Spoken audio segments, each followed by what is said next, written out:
skillnya dilukis gitu, pengen jadi seniman atau pengen apa, nah kayak gitu.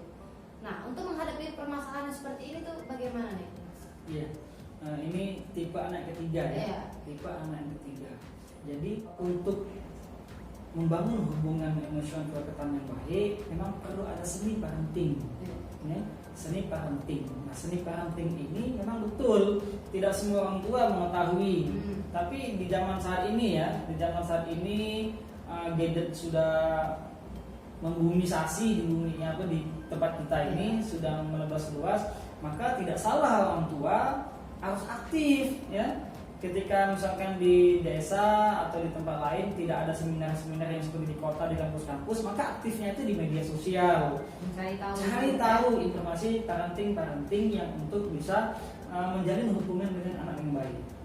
Nah, untuk yang tadi ya, yang tadi kalau sudah terjadi, maka seni komunikasi parenting itu ada tipsnya. Ya, ada tipsnya. Yang pertama, yang perlu kita angkat nih adalah disiplin positif. Ya, disiplin positif. Ini sebetulnya agak telat kalau kita memberi informasi ini bagi orang tua yang sudah memiliki anak sedikit remaja atau sudah di umur usia 7 tahun, 8 tahun, 10 tahun. Ini agak sedikit telat nih edukasi ini. Ini disiplin positif ini harus dibangun dengan keluarga yang baru, yang memiliki anak yang baru, ya, terutama anak yang masih usia di bawah 5 tahun. Maka disiplin positif ini sangat penting sekali untuk pembentukan karakter anak sejak dini. Ya, sejak dini. Apa saja itu? Yang pertama yang perlu dipahami adalah jangan kasih pilihan. Anak usia 5 tahun ya, anak usia 5 tahun. Ajarkan anak itu untuk taat dengan orang tua, untuk patuh dengan orang tua, ya, untuk ketika nanti sudah di atas usia 7 tahun, dia akan menuruti apa yang kata orang tuanya. Nah, yang pertama dilakukan adalah tentunya mungkin usia 3 tahun sampai 5 tahun lah ya, karena anak baru bisa beraktivitas. Nah, jangan kasih pilihan. Contoh mbak, contoh sederhana tentang makanan. Ya. Makanan tidak usah nak mau makan pisang atau mau makan apel, tidak usah yang demikian, karena anak usia seperti itu dia belum merespon hal pilihan, dia belum tahu nih, oh pisang ini ternyata lebih enak daripada apel, belum gitu. Jangan kasih pilihan, tapi kasihlah otoritas bahwa orang tua menentukan pilihan anak, ya gitu. Maka anak ini akan terekam bahwa orang tuaku ya disiplin gitu. Aku harus taat dengan orang tuaku gitu. Tidak usah pilih-pilih, aku tidak usah kasih pilihan, kasih pisang atau kasih apel. Itu yang pertama. Yang kedua adalah gaya bahasa. Nah, yang kedua ini gaya bahasa menentukan karakter anak. Kalau anak itu diajarkan dengan bahasa kekerasan, maka besok nih ketika dia sudah di atas umur usia 7 tahun, dia akan mengalami hal yang serupa. Dulu bundaku dulu, ibuku dulu ngomongnya kasar kok, gitu kan? Dia melakukan yang sama. Ada feedback, ya, ada feedback. Gaya bahasa. Nah, gaya bahasa ini tentu dibedakan. Anak usia 5 tahun ke bawah, anak usia 5 tahun ke atas, 10 tahun ke atas, 15 tahun ke atas, tentu gaya bahasa yang berbeda. Yang tidak mengevaluasi diri itu seorang ibu yang merawat anaknya di bawah usia 5 tahun gaya bahasa sersan, gaya bahasa jenderal, bahasa prajurit.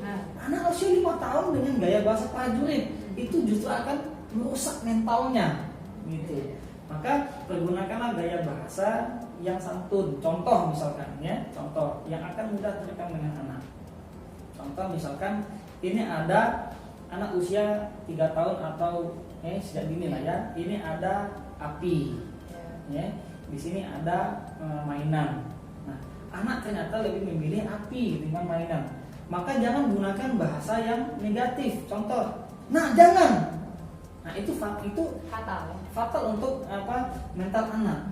Gitu. Jangan gunakan bahasa jangan, tetapi berilah edukasi penjelasan bahwa api ini kalau terkena tangan akan luka atau terbakar, gitu ya, atau bisa menyakiti tubuh.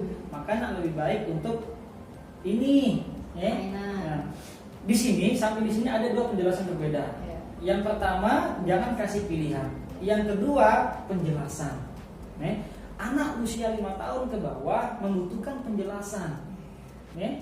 Membutuhkan penjelasan, bukan pilihan. Berbeda dengan yang pertama tadi. Butuh penjelasan. Oh, kalau aku main api, aku akan terbakar. Oh, kalau aku main mainan, Kau senang gitu kan?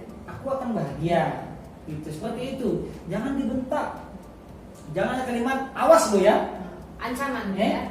Bahasa sersan ya. Ya. Bahasa ancaman kan. Ya. Kamu kalau tidak main, kamu kalau tidak rapikan mainan, itu akan melemahkan mentalitas anak. Sehingga nanti ketika dia sudah beranjak ke usia selanjutnya, dia akan melawan dengan orang tua. Nah, ini yang gaya bahasa. Yang ketiga, disiplin positif yang harus dilakukan sama orang tua terhadap anak itu adalah hindari kontak fisik.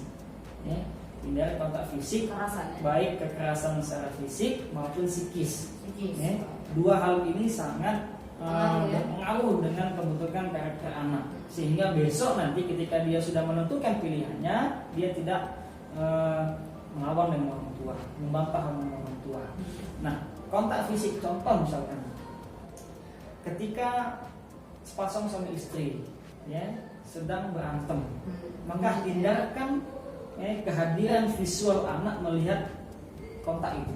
Jangan sampai ribut depan anak. Jangan sampai ribut depan anak, jangan sampai berantem depan anak. Kenapa? Karena itu juga nanti akan melemahkan mentalitas anak. Dia akan jadi orang penakut. Penakut, dia akan menjadi orang penakut dan dia nanti akan jadi keras karena dia sudah melihat kekerasan. Oh, berarti aku harus membela diri nih.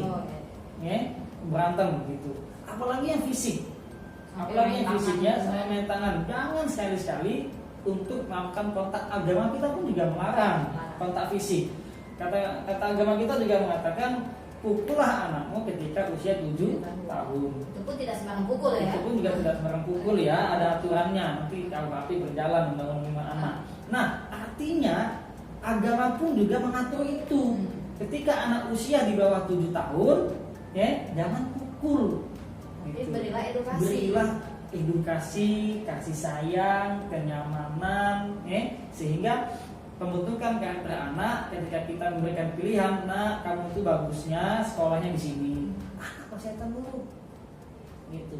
Anak pasti akan mendengar kata-kata orang tua, karena sudah disiplin positif tadi ya. Iya, karena sudah terbentuk nih karakternya. Gitu. Oke, berarti kalau kita yang baru kayak gini nih ya, kan baru nanti baru nih ya.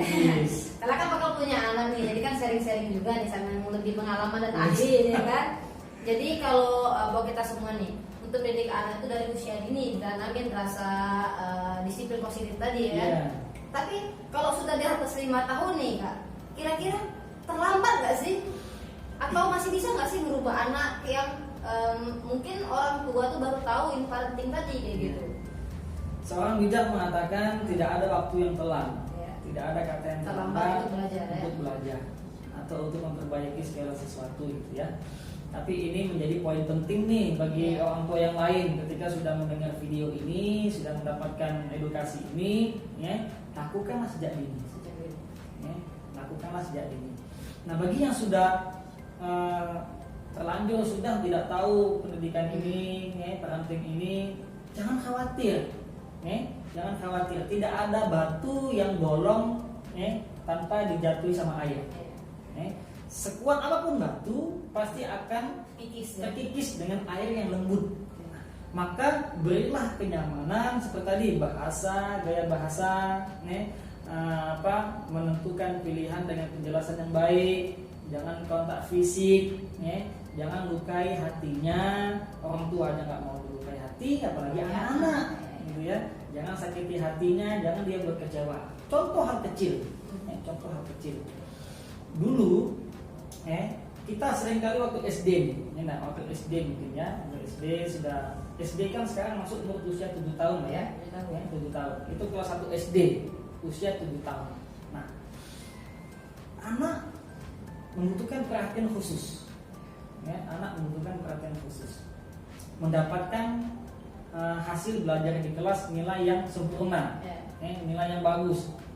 Dia menggambar, menggambar yang bagus, kemudian dapat nilai yang bagus. Dia ingin memberitahu dengan orang tuanya. Pada waktu itu orang tuanya lagi main HP nih, main HP. Anaknya tadi bawa mau nganter, tapi orang tuanya malah sibuk dengan kesibukan sendiri. Itu salah satu anak sudah tersakiti hatinya, merasa tidak diperhatikan. Ketika dia sudah tidak merasa diperhatikan, ketika orang tua ingin memperhatikan anak, maka anak akan sebaliknya. Banyak banget ilmu ya tentang ternyata parenting itu luas ya, dari hal kecil pun itu berpengaruh besar. Oke, jadi ini untuk tema pertama kita nih. Kira-kira kedepannya kita pengen ngobrol lagi nih lebih luas. Ini kan dari sisi anak nih kan. Mungkin kita akan ngebahas tentang sisi permasalahan orang tua. Selanjutnya nih. Jangan menang sendiri ya orang tua ya. Kadang-kadang orang tua nih bilangnya, oh anak durhaka kamu. Tapi ada juga yang orang tua durhaka. Itu jadi jangan sampai mindset tadi orang tua bilang ternyata anakku ini durhaka, dan sebaliknya anak bilang ih orang tua aku ini egois loh. Jadi jangan sampai di rumah tangga keluarga tuh timbul perpecahan karena berbeda pendapat gitu. Mungkin ini yang bakal menjadi topik lebih kerennya nih. Jadi mending kita istirahat dulu, terus nanti kita bakal lanjut lagi ya senang datang. Jadi jangan lupa promosi dulu coba YouTube-nya. Jangan lupa apa nih kalau ujung-ujungnya. Oke, jangan lupa ya para netizen semuanya like and share. Komennya juga dong. Komen. Mungkin ada tema subscribe apalagi. Ini Ustaz gaul nih ya.